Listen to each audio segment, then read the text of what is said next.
Top of Crossroads. As you know, tonight we have a talk on astrophysics with Dr. Luca Matone.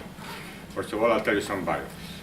Luca earned his master's degree in physics in Rome at the University Tor Vergata, then studied in France, earning his physics PhD at Université de Paris 11.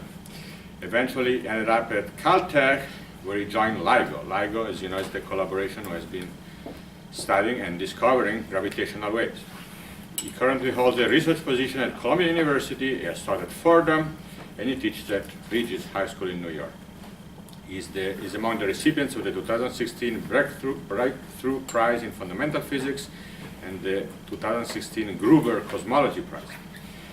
Now, what motivated this talk is that we were talking to Luca about the recent discovery of two neutron stars colliding, which is the treasure trove of information, and is now being named Science Magazine's and Physics World Magazine's 2017 Breakthrough of the Year. So this is the recent developments. Now, when Luca was talking to me about this thing, he mentioned now this recent discovery of gravitational waves, using gravitational wave, this observation of collision of neutron stars has been very significant also in terms of the creation of new elements. And we had this idea that instead of talking just about gravitational waves, we could ask Luca to give us the bigger picture.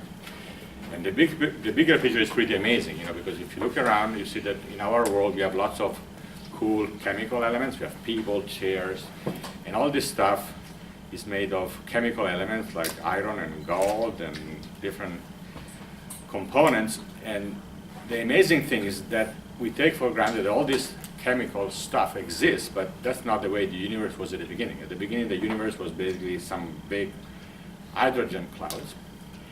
And one interesting physics story, a big story in theoretical physics, in astrophysics, is how did the universe produce all these beautiful chemical elements, starting with hydrogen and gravity. Okay, so it's kind of amazing. We are used about the wonders of biological evolution. Okay, that's a big story. How from very simple elements life developed. But this is another very interesting story. How from hydrogen and gravity you get all of this. You get all this beautiful chemical, physical world. And some of it was not understood until recently. In fact, most of it was not understood until roughly the 40s, I think, right? When people started asking, how did everything come out from hydrogen?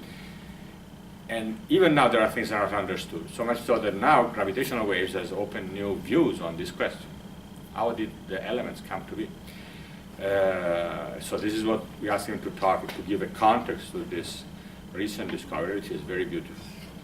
And I was considering this whole story, it's really a miracle in some sense, because when we think of miracles, we think of something that violates the laws of physics. But that's not true. Sometimes the law of physics themselves are somehow miraculous, in the sense of from something very simple, in a very precise way, you get something very beautiful and complicated. Okay? So it's something that is always striking, that points to the mystery. It's very mysterious in some sense.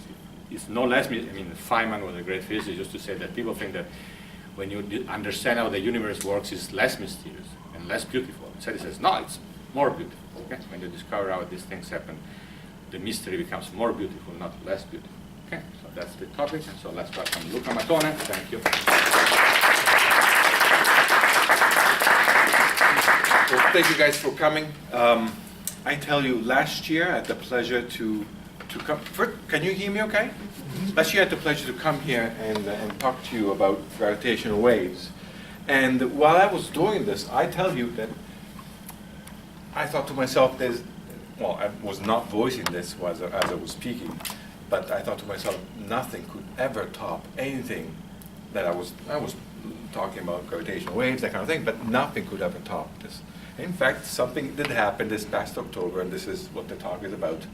And myself and my colleagues included, we were just stunned by these results that I'm going to tell you about. Could we? The sound works. So I'd like to start. The idea here is the topic will be stardust in the end. where do the elements come from, the table of elements? I mean, all high school students at the end go through the table of elements, the elements in the table, and we have a basic understanding of where the elements come from. The first half of the elements.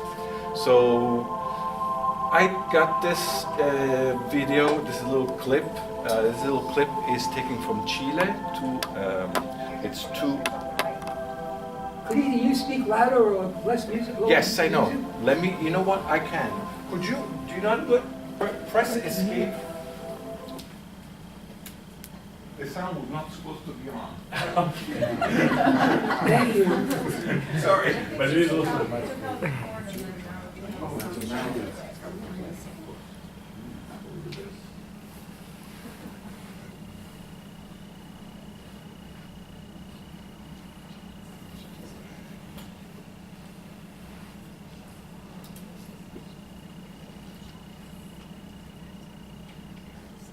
There you go. So this little clip is taken from Chile. There are two telescopes. They're called the Magellan telescopes. It's essentially consists of a camera that's placed by the telescopes and takes a picture every minute or so. And then you connect all these images to form a little clip. And it essentially shows you the sky that these two telescopes have a view of. You also see, in the end, how the telescopes move. They, of course, don't move that abruptly. And the observation is scheduled. So they know exactly what they're supposed to look at. And they have a contained amount of time where they're actually observing whatever they're observing. In the midst of this, you see the profile of our Milky Way. And then you see flashes of lights coming in. You see streaks of things of that sort. A few of them are airplanes. A few of them are satellites. Satellites from high up, where at the end of the day reflect sunlight coming from the sun. And so we see them just as rays of light. Yes. So this is an image of the sky taken from a very isolated place. Now, what I'm going to show you here instead is, this looks like an animation right now. And as it zooms in, it's going to focus on our sun.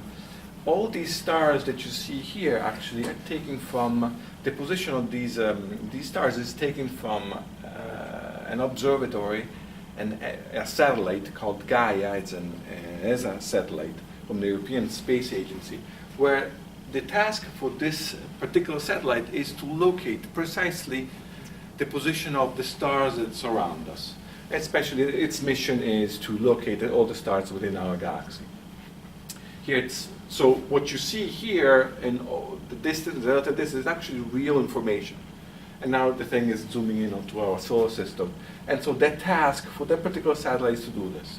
As it's zooming into our solar system, you can see that there are many stars, of course. Now, these stars come in different colors and different shapes, and this is what this slide is about, because on this quadrant here, I'm not showing you suns, I'm not showing you stars, but just showing you planets. This is Mercury, Mars, Venus, and Earth in this quadrant here, and so you have an idea of the respective size of the object.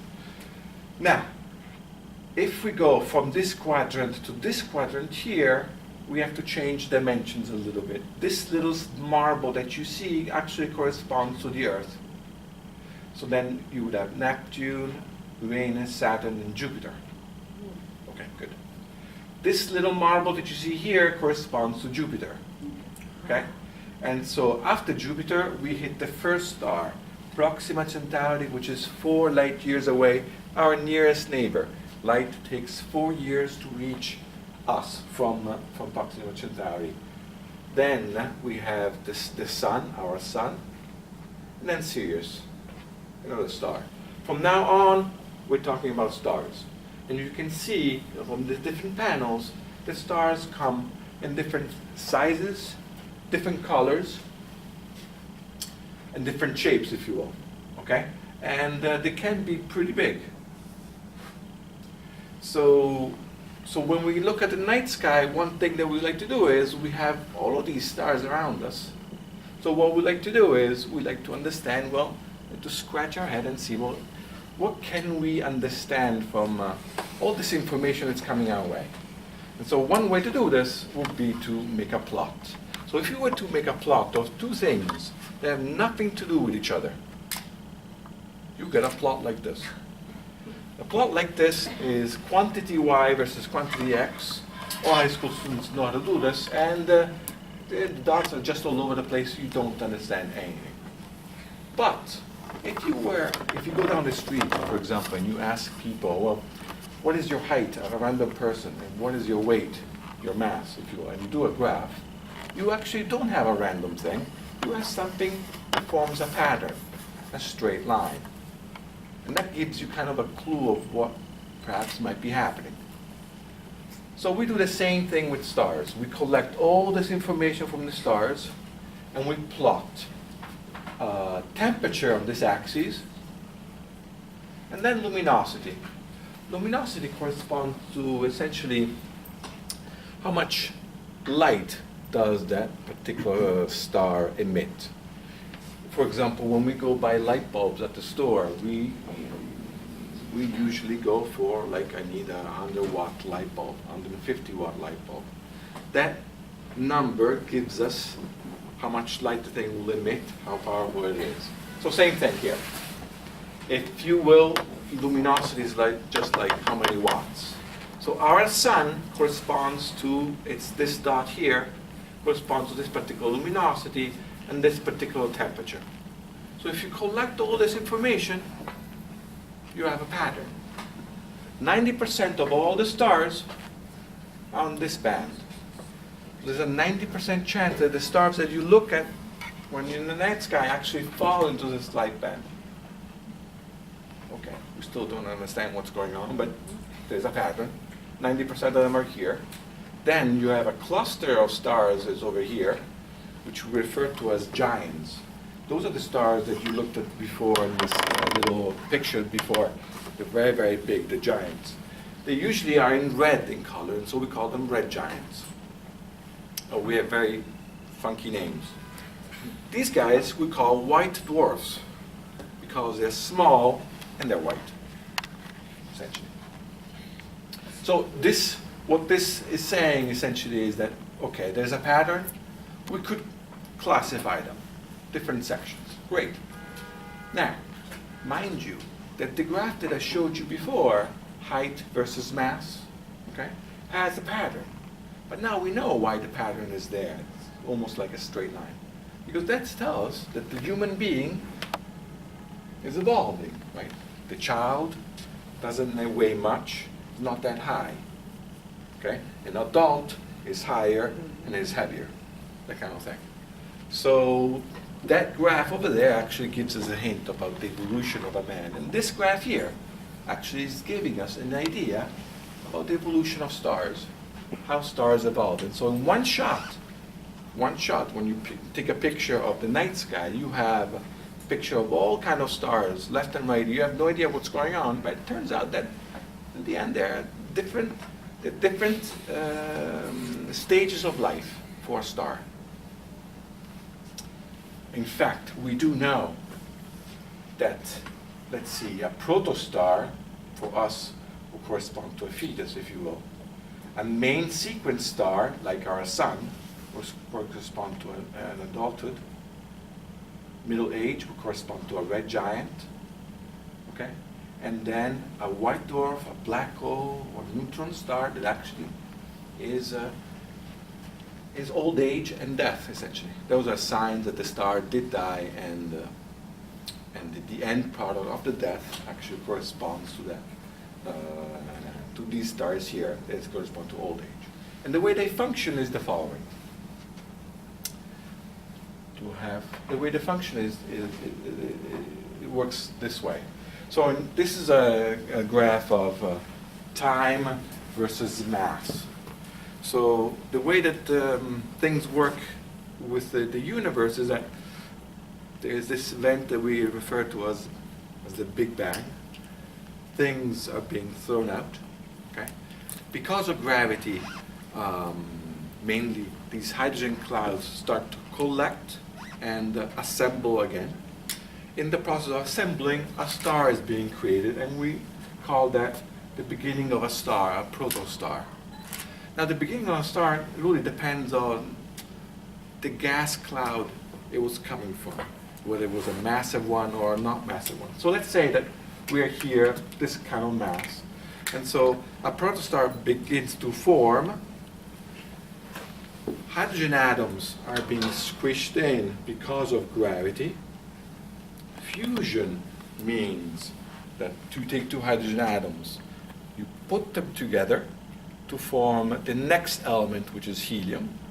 In the process of this, while this is happening, a lot of energy is emitted, and that's what our sun does. Our sun takes hydrogen and puts it back in together because of gravity, squishes in all the atoms to produce helium. So essentially our sun is a factory. What it does is that it takes hydrogen, builds the next element up, which is helium. Okay? Sooner or later our sun, which is right here, a solar type star, is going to run out of hydrogen. Right? It will consume all of it. And instead we'll have a lot of helium. When that happens, fusion ceases. The star collapses onto itself and shrinks to very, very small, to the point that now the helium atoms, the helium and the helium, are being squished together and they form the next element. When that happens, the star releases so much energy, so much light, that at the end it's very, very small. But the amount of energy that it produces is so big that it starts to expand. It starts to expand to the point that it will our sun will be so big that the Earth will be part of the sun, that kind of thing. And will become a so-called red giant. Right there. A red giant. The temperature is going to go down a little bit, okay? The thing is going to be a monster, okay? And it's going to start fusing all the helium. Fuses all the helium, then the next element comes along. Essentially, these stars are just factories. They're just factories. Up until the production of iron. The production of iron, they do this kind of game. They start producing elements all the time. Once they produce iron, the star is not, the gravitational pull of the star is not strong enough for it to fuse iron atoms. It just doesn't have the juice, doesn't have the energy to do this. And because of this, the star will collapse onto itself, will meet the iron core that produced it, and everything is thrown out, creating something that historically we name as a planetary nebula. When we look at the sky, we see stars, but there are also things such as nebulas, if you will, clouds, that people didn't quite understand what they were. They looked like clouds. Well, they're just explosions. And in the process of explosion, you have all the elements created, all thrown out there, with a dead star smack in the middle. For our sun, his fate will be to become a white dwarf, producing planetary nebulas. And we see this all over the place. If the protostar had a little bit more mass at the beginning, then it would evolve this way with a red giant also. We'll go supernova. All the stuff it created goes out there, and you will have a neutron star in the end. Or perhaps a black hole. And that's how elements are being created. So what I would like to do is I would like to show you a few of the stages. Okay? So if you look at, perhaps you guys are familiar with the movie, let's see, Men in Black, the first one. Men in Black in the first one, I don't know if you guys remember this, but the cat's name was Orion. And there was a hint during the movie, something like the constellation is on Orion. You guys remember this? And there was a galaxy, but there's no galaxy under Orion. You know, they actually showed this is the constellation of Orion. taken from the south. It's actually flipped upside down. So Orion consists of the arms. This is upside down, okay? So this is one arm, and this is the other arm. The belt, and then one leg, and the other egg, okay? So the galaxy they were looking for was at the belt. Actually, there's no galaxy. So I was trying to explain, well, there's no galaxy there. Look, this is the belt, the 3 stars, and there's no galaxy.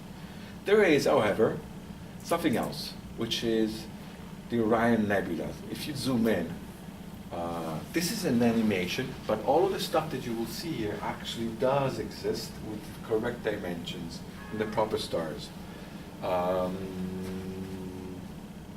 Yes. Well, want to try? Okay, let's try. So my wife is going to help me because we need to pause the thing. So let's see. This is the Orion Nebula. We refer to it's highly studied all over the place because it's so near to us, and we know it's the stellar nursery. In other words, in this region of gas, we know protostars are being created. And so as the simulation now is going to zoom in, you look at all those stars actually, and all those stars actually do exist with the right distance. And so this is actually us taking a walk in this Orion Nebula to appreciate what a stellar nursery means. So all these stars actually they're not capable of having fusion yet. They're just called protostars. The fusion didn't kick in. They're just being processed, just about to, okay? And so you have all sorts of, you have all sorts of stars here, and then you have traces also of, I would say, solar system, planetary systems. Okay, you have traces of planetary systems, and that's why then we're going to pause this because there's going to be a star here, which I forget the name, where there is a planetary system being born, and you can actually see it. So all this stuff is the gas that I was telling you about, and this is the star. You can pause it now. There you go, great. So around here, this is a planetary system being formed. Okay, all the gas was collected at that point. The protostar was generated, and also in the outskirts, planets are being formed. You cannot actually tell where the planets are, but there's a disk of material orbiting around the star, and it's flat.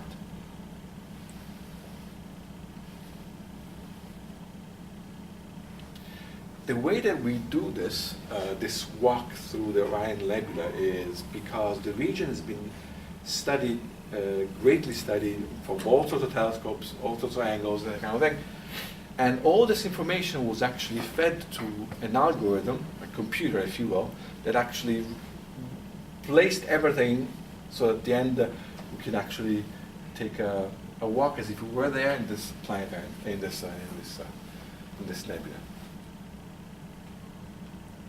By eye, you can actually see this, not in New York though. If you go outside of New York and you actually look at the constellation of Orion, you can actually see it. Because it's not like anything point-like, like it's diffuse.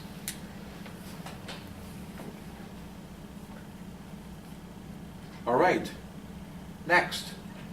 After the protostar comes a so-called main sequence star. A main sequence star is actually corresponds to all those stars that I showed you part of the diagram before. 90% of all stars are main sequence. Our sun is a main sequence star. So here, these pictures actually show you that the sun is not such a happy place. You can see there's a lot of, if you will,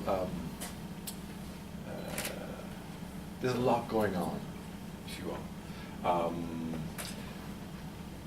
Examples, you might have seen in the end that the magnetic field of the Earth is something that looks harmonious, peaceful. Well, if you were to look at the magnetic field coming from this thing here, is very contorted, twisted, changes all the time, simply because this star here is very violent. The temperature is very, very high, and there are flares coming up and things of the sort. It's the only star, actually it's the first star that we can actually see the surface of. We can see the surface of another star, but then that's it. All other stars for us are just dots in the sky. This was also in Orion? No, this is our sun. Sun. Oh. This is our sun. What is the other one? The other one I'll show you. Actually, yeah, might be even here, right there. That's the black This is the dot. second, the black dot. Oh, this one here. Hmm. This is Look at Venus. Venus. Nice catch. So whoever took this image, okay, took an image of the sun while Venus was crossing.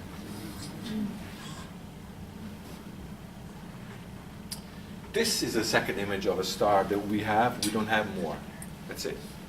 You can see here, this is a red giant. This is not a picture. This is a picture. Okay? This is the only star apart our sun to which we can see the surface. And this is a red giant. The size of the star, orbit of the Earth, orbit of Jupiter. That gives you an indication, right? The star, Betelgeuse. This is the sun. And that's the fate of our sun. I don't know how many billions of years from now, but our sun will become this thing. And that's why, actually, I don't know if the public here is aware that perhaps a few persons recommend that we should start thinking about planet hopping. Have you ever heard of planet hopping? But that's one of the reasons. We need to start thinking about how to migrate to Mars or things of that sort. Okay, an example of a planetary nebula. So let me remind you that planetary nebula now is just denotes the end stages of a star. So this used to be a star, this guy here, and it just 4,000 light years away, called NGC 40, and it became a planetary nebula. Why? Because this thing just exploded time ago, leaving a white dwarf here. Again, this is part of the evolution cycle. More planetary nebulas, different shapes, with a dot in the middle. Right there, right there. I'm not sure whether it's there. And then we have the Crab Nebula, and that corresponds to Supernova Remnant. Now this is a simulation, okay? Just indicates the fact that the star did go supernova, okay? All the stuff is being thrown out, and these are all the elements that we study in school, and this thing, and that thing, and the chairs, and so on. Carbon, all that kind of stuff. Right there, I'll show you the images in the next few slides. Right there, this is a neutron star.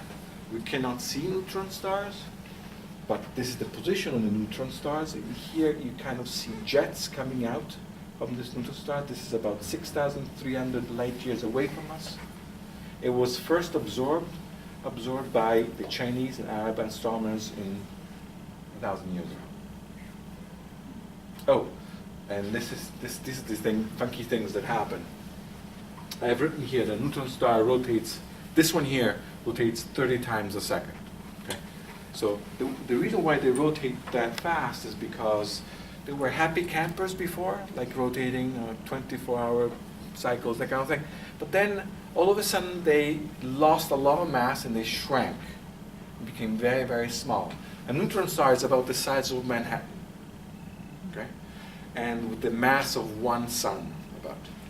So if you have to collapse everything to the size of Manhattan, remember the skater? The skater spins around like so, ice skating, and then can go really fast if it shrinks like so. Same thing happens with the star. So it used to be, 24-hour cycle. Because it shrank, it becomes now 30 times a second, that kind of thing. But 30 times a second is just one example. We have like a menu of neutron stars. One rotates once a second, another one rotates 6,000 times a second. Like nuts, crazy.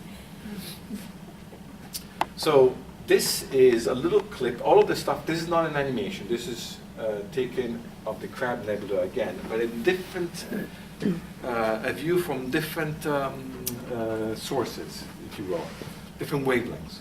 So this is a composite image. Now it's going to zoom in into an X-ray image of the same stuff.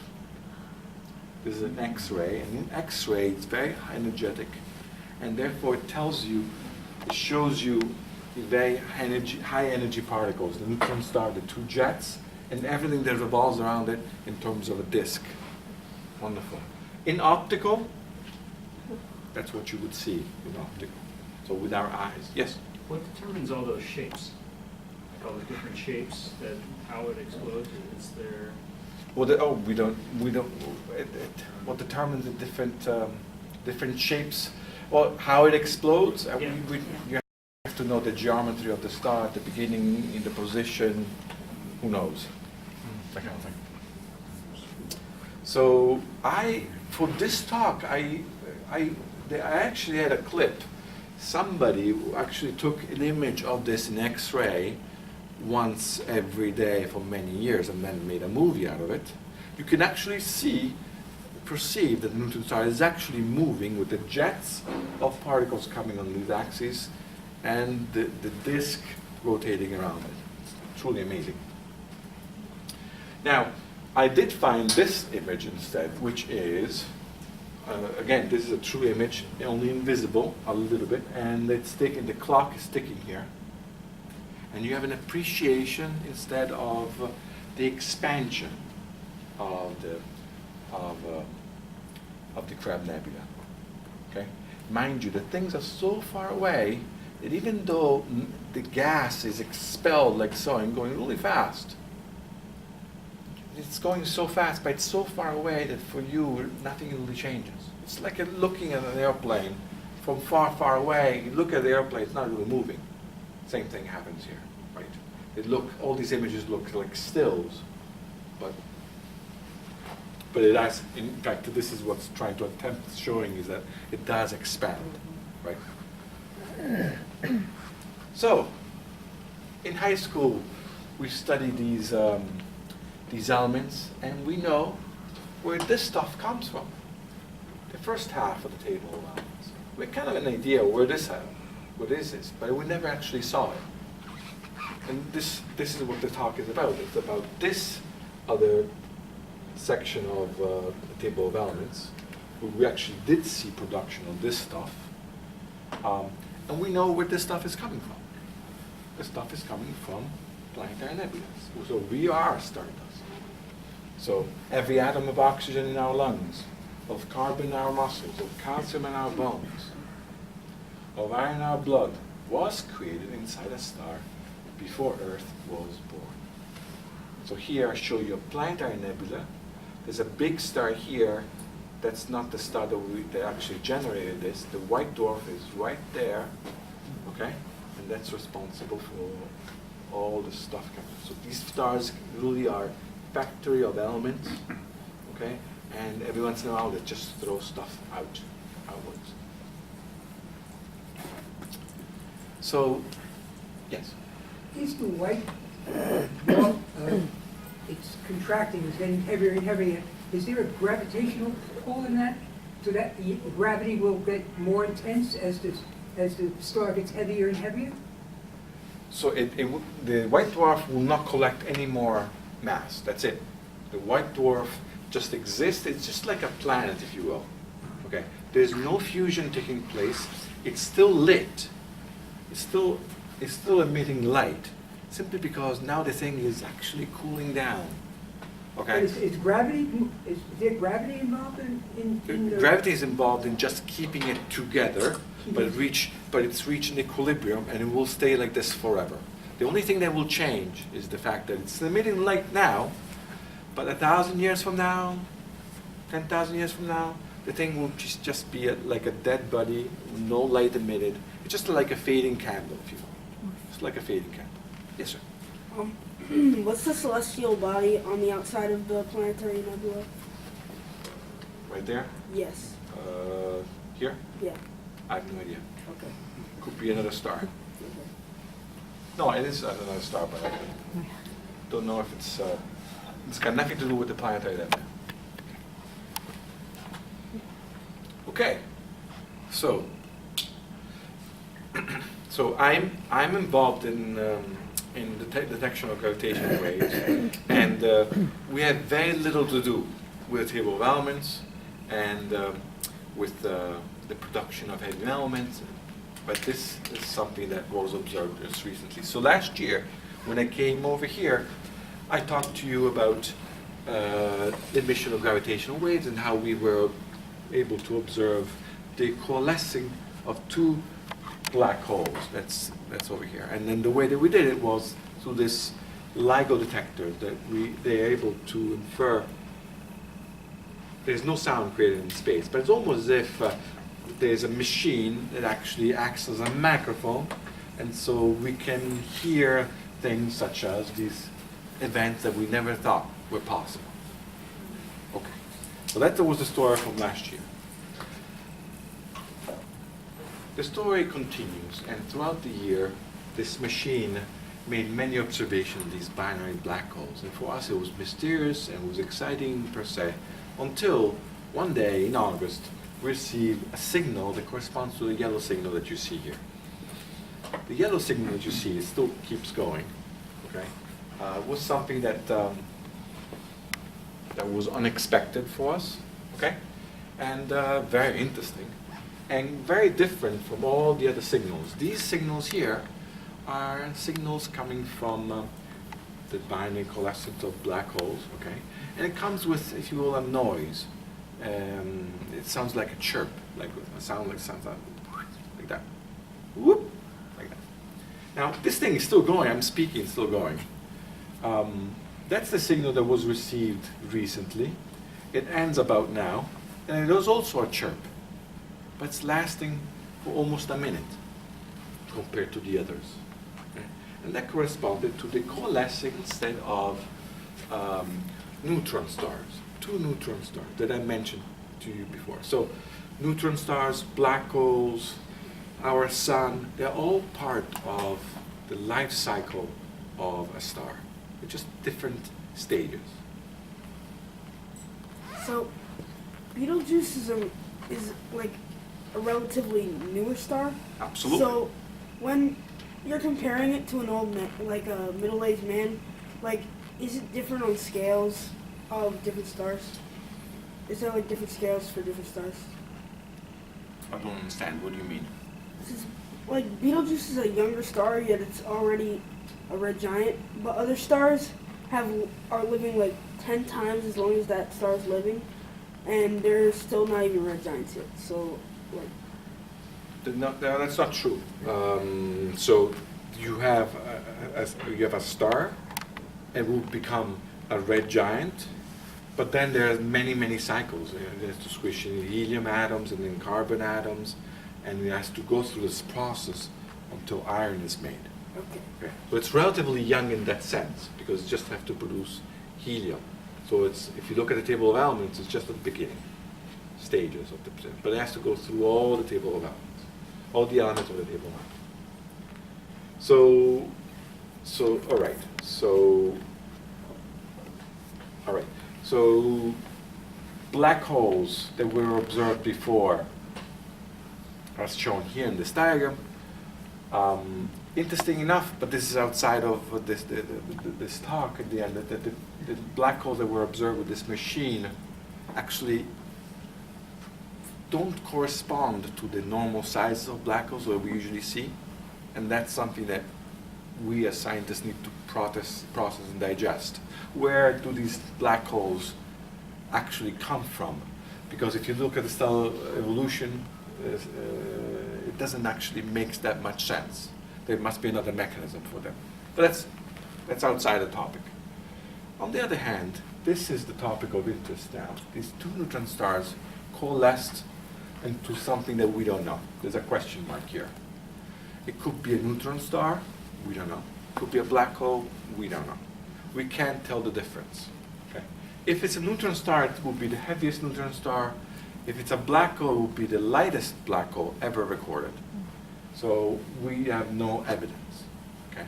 But we did observe this clash of stars. And at the same time, about 2 seconds later, what we heard is we also seen a flash, not LIGO, this is LIGO, and observed this kind of coalescing signal. At the same time, there was a NASA satellite, they picked up a very energetic beam of light about 2 seconds later. It's a big deal because black holes, the coalescing of black holes, should not have any light emitted. It should be a silent event, silent. Whereas this guy here should actually emit some light, and light was picked up. And that became very interesting because that meant that you have an instrument that could tell you, for example, you have an instrument that actually listened to the thunder, another instrument that actually saw the lightning, but they correspond to the same thing. So there was a race. Once this was received, there was a race immediately, like, oh my goodness, we have a light beam from somewhere. Fermi is not able to locate exactly where in the sky this happened. He's just able to say, yep, it happened. Okay, and then it's other observers is actually going to have to look for it.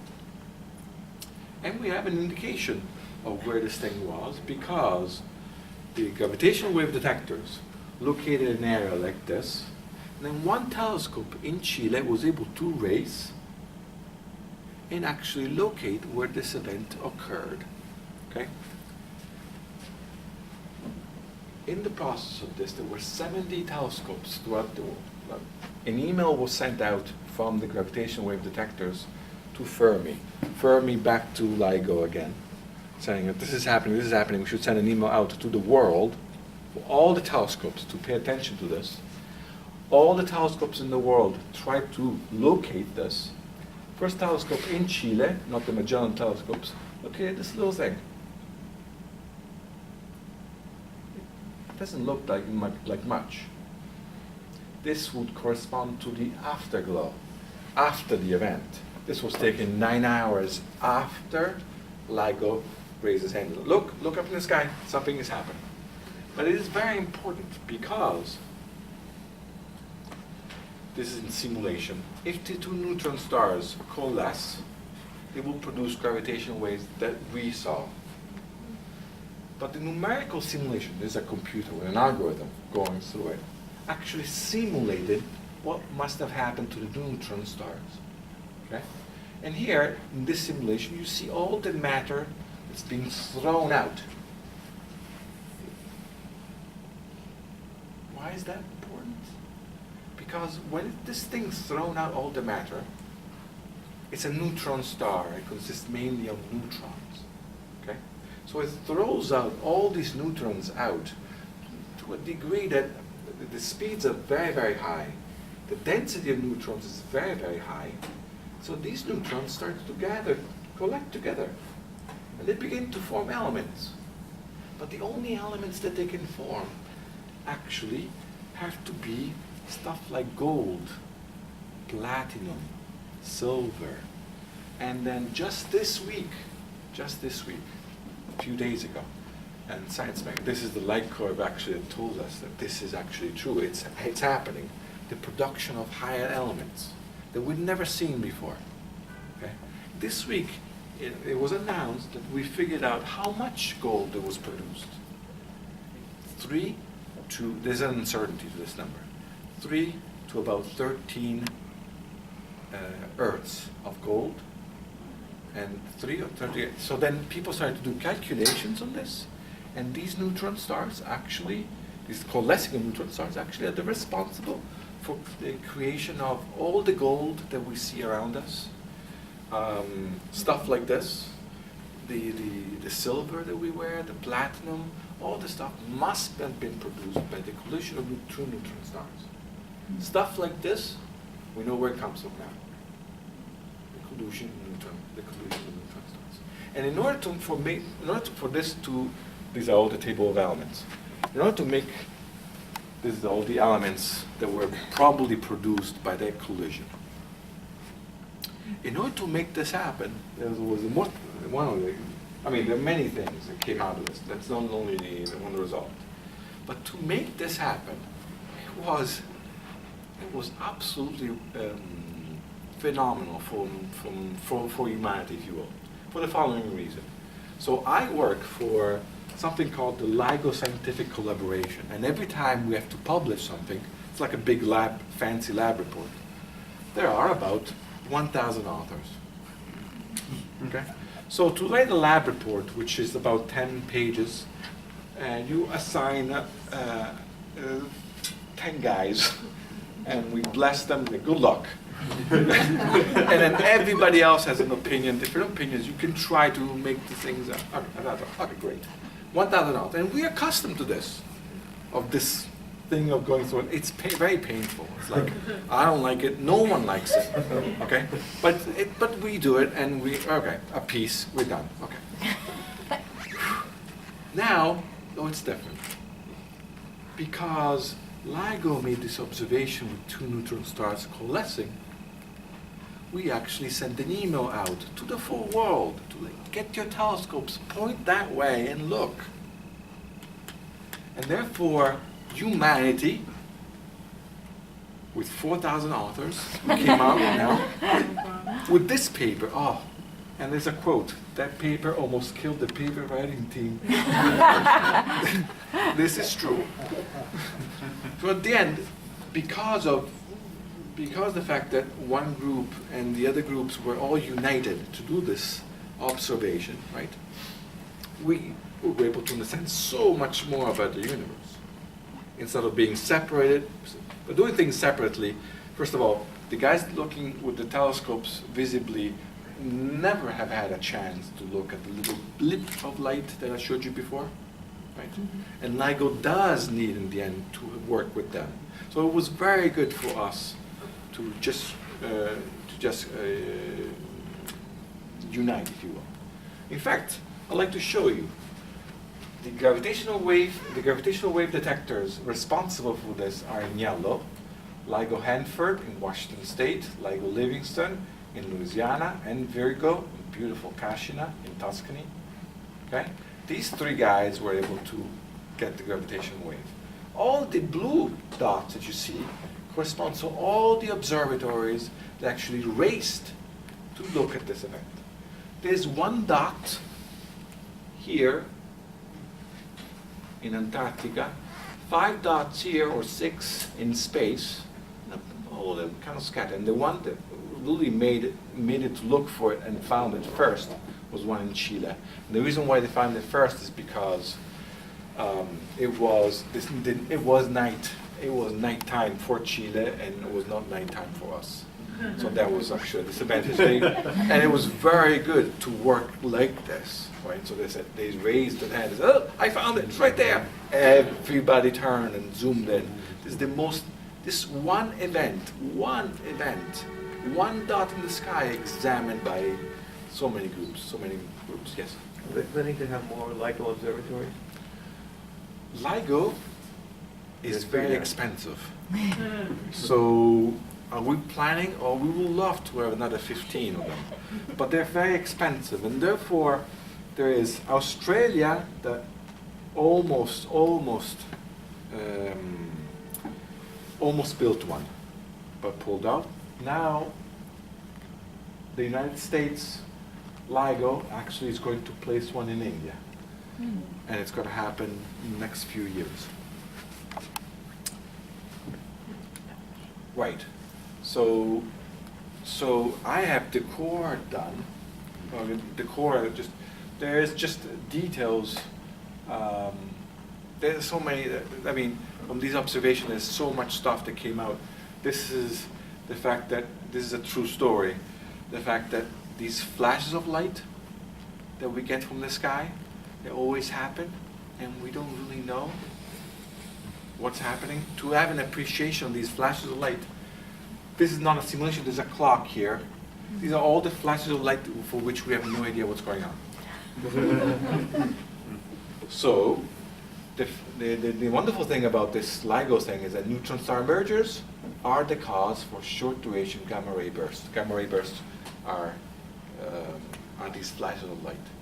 Okay, so that was a big shock. Then the other thing is that I would just like to mention quickly that the signal actually gives us an indication on how far away the neutron star is without using a telescope. It's a big deal, because with it we have another way of measuring how far away things are. because for us in astronomy, it's very difficult to find out how far away is that star. Very difficult measurement. That's another way of doing it. And the last thing, of course, is this. The clashing of these neutron stars actually produces these higher order elements, and we saw it. We saw with this afterglow, the little blip of light that you saw. We saw the afterglow there with traces of light, traces of gold, between 3 to 13 Earths of gold produced, and that justifies the presence of gold in our galaxy completely. Absolutely wonderful. And to do this, we have to do it all together. We have to do it all together. Thank you. Yes, this probably should have been for your last lecture, but so a couple of years ago is when they discovered gravity waves for the first time. They detected them, and I understand they were expecting them. But are they the same as electromagnetic radiation? In other words, are these waves also particles at the same time? These waves consist of changes in the space-time metric. These are just ripples. If you will, we live in a four-dimensional world where time is the fourth dimension, and you can, this space is, you can deform it. So these waves are actually ripples on this fabric of space-time, and they carry information about the source. So they're more analogous to sound. They're like They're more like, they're analogous to sound, yes. so that we don't detect any kind of particle like a photon or something. What about the boson, the Higgs boson? That doesn't relate to this at all? It does not relate. We're talking about the fabric of space. Okay, thank you. Yes. So, how are you able to tell all the telescopes where to look in the sky? How were you able to tell this kind for the telescopes? Yeah, So what we do is because you weren't sure where it came from, right? So right. So when we designed this machine is actually consists of 3 machines.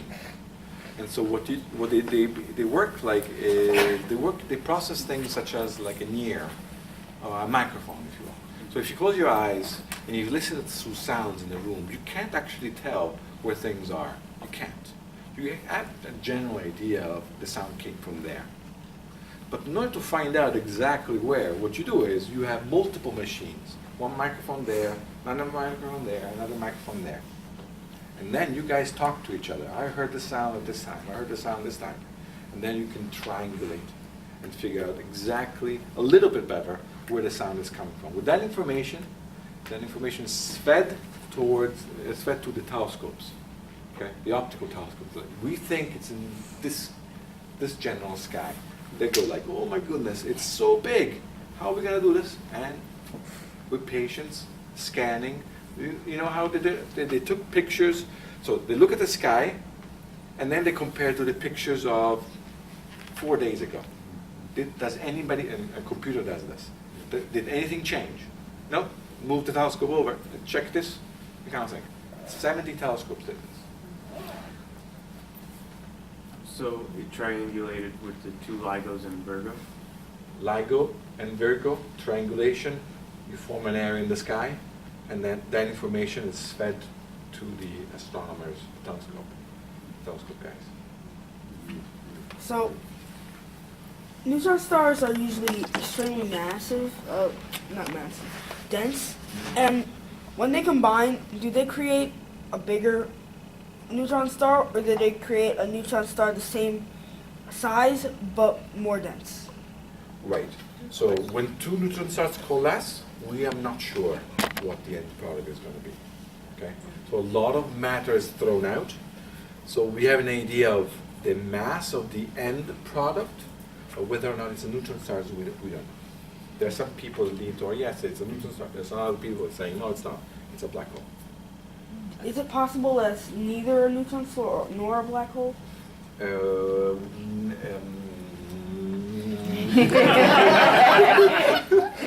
don't know. We have a menu of solutions. It has to be, we think it has to be one of those. Could it be a quarks? Maybe it's a, I don't know, maybe it's a It depends quark. on the mass of the incoming two stars. Yes, Paul?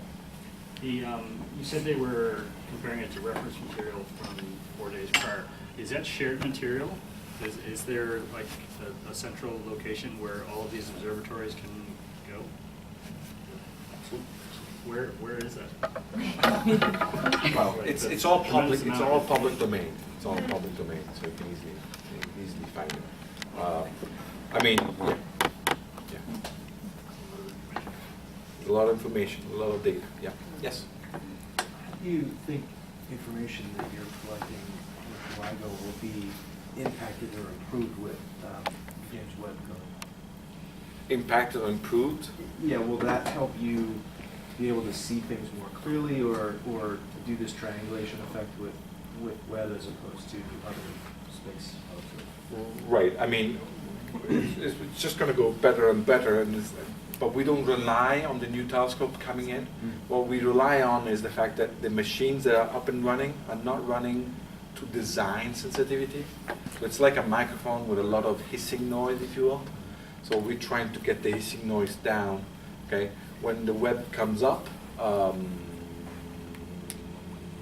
it will not improve things on our end, but observations. Explain what Webb is. It's the successor for Hubble, the telescope. Orbiting telescope. Orbiting telescope, yes. Yes. If I understood you correctly, you used at the beginning the analogy of the beginning of human life to its end, and there was an analogy between that and stars, or they have sort of an isomorphic relationship. And what I understand now is that at every stage of a star, at that particular stage, only an element, that element will be formed, and then another stage, another element will be formed. So every stage of the star produces another element? No, because there are many elements. So no. When you are a red giant, we know in the regions of the table of elements where the star must be. Okay, but it might process different elements. So the 4 or 5 stages that I showed you do not represent each single element in the table. So Just regions. There's many elements that are being produced. Okay. There are many elements being produced. That's right. So, does this explain that anomaly of, like what you said at the end of the talk, the anomaly of like that 50-second long signal, that minute-long signal, like the fact that there are heavy elements being formed? Does that explain how long the signal was? Right. No, the reason why it was so long is because the masses involved for neutron stars were very, very small compared to the black holes before. Because the masses were very, very small, it meant that the signal is at higher frequency. Because the signal is at higher frequency, it fits very well with the microphone's sensitivity. It works very well at high frequency. Our instrument works very well at high frequency, not so well at low frequency. Okay? And therefore, that's the reason why it went into the band for such a longer time, simply because the masses were like this. Not because it was closer. Not because it was closer. It was a close event, but it just happened to be fitting the sensitivity of the microphone. So I think in your last talk, you talked about how when the two black holes merged, you could tell that there was something going on because the mass of the final product of the sum of the two black holes in the beginning was smaller than expected by like 2 Absolutely suns or correct, something, yes. right? Okay, so in this case, you've got 2 neutron stars whose masses I guess you can also approximate, and then you see them collide, but you also know that stuff is being emitted from it. Right. So how do you know the mass of the stuff that's being emitted from it, and how do you then say, how do you then calculate the final mass and then correlate that with the... Right. So we have a general idea of what the masses. Okay, you know what? I have this. Yeah, look, So you know what? You look at the blue signal. The blue signal is the one that we received. Okay? The next thing we do is we fit the signal to something plausible. And the fitting of this means that the amplitude actually tells you how far away the object is. And then the spacing between cycles actually tells you what the mass is involved. In this case, this is just a toy simulation. This is 65 solar masses. Okay? So from that signal, you can get a lot of information about the progenitor. The last bit here, actually, if you do some fine-tuning, you can actually figure out what the end product mass is. Then, mass was, there's discrepancies in all these masses, because mass is being lost in the production of gravitational waves, and then mass is being lost also throughout. And so there's a lot of processing that occurs. At the end of the day, we know with some certainty, let's see if I can find it. We know with some certainty what the masses are.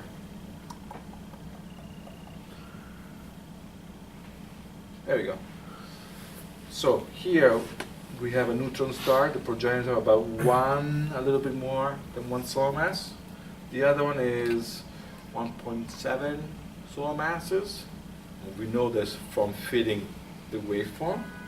And then the product is actually, we know the mass, it's about here. There are all sorts of uncertainties. The two don't add up because mass is being lost.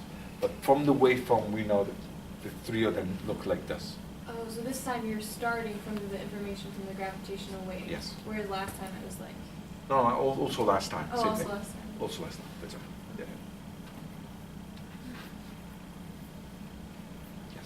How big is a solar mass? Sorry. So. Right. You're right. I didn't explain this. Solar mass is very easy. It's the mass of the sun. Oh. Mass of our sun. Oh, So now, because things are so big, we refuse to speak in terms of kilograms or pounds. We refuse. We say no. We want to speak in terms of how many suns are there. Because the numbers are so big that we just have to switch units.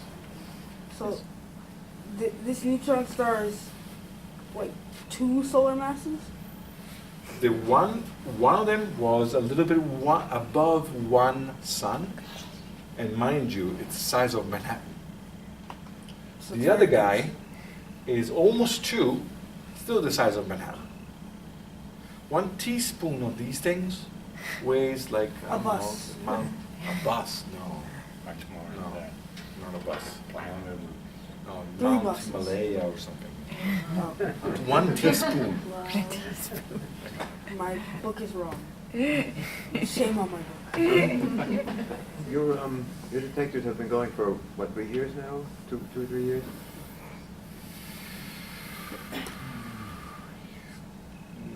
We ran them for a total, we ran them for a total of 3 months. And, but we ran them a month at a time. A month, then we take a breathe, we work on the machine, turn knobs, and then we turn it on. And to learn to turn knobs, it takes us about a year. So my question is, are you getting about the expected number of events, these are collisions of neutron stars and black holes or something, or are you getting less or more, or didn't you have any prediction? We did have a prediction. You see this stuff here? We had no idea this is happening. Like, for example, the machine, it's like building a car from scratch. You have no idea what you're doing. Well, wait, hold on. You do have an idea what you're doing. But it's the first car that you build, and so it's not running very well, right? So you make this thing run, and then the moment you turn it on, the next day I think it was, we see the signal coming from this guy. And then a month later, a signal coming from this. And then you shut the machine off, you work on it, and then you turn it on again, you get another signal. Another signal, You have another no signal. idea how many events you will see. So in other words, this is what's taking us by surprise. This is unexpected.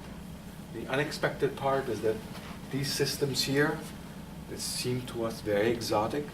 Actually, more of them out there. More exotic ones. It's full of these systems. If you tell me why, I have no idea. And this is the way it is. It's just amazing. I mean, they're all over the place. And now that the machine is improving even more, next time I'm going to turn it on, it's going to be even better. We're going to see more and more of these, which is wonderful on one part, mysterious and wonderful also because at the end we get to understand a little bit more about the universe and the place where we live. Right? Who would have imagined that this stuff is all over, all around us? And you can't see these things. These are black holes. And whenever they coalesce, it's purely silent. Purely silent. There's no flashes of light, nothing. Okay, one last question, anybody? Yeah. Can you say when you're going to turn them on again next time? The machine? Yeah. I think it's scheduled to be in a few months. Do you see a situation where you're going to be able to keep them on longer and longer? Oh, absolutely. Yeah. No, the design is we run them just by a little bit to collect science data, and then we work on it. And the idea is for it to run for years. So if we did it last time, this is the second evolution of the machine. So the first evolution we were able to do it, and run by years, by 1, 2, or 3 years. Didn't record anything. And if you guys can see this as a microphone, it was just dead silent. And now we improved it. We knew how to improve it. Second, we turned the machine on and bang, bang, bang. All of these guys. Actually, on the graph, last thing, and then on the graph, you guys cannot tell from that far, but these 3 black holes that you see here are actually in dashed lines. Yeah. Because it actually was a signal that didn't make the cut for detection. So it's here because we want to believe. It's here because we want to believe, but it actually officially shouldn't be there. Well, thank you.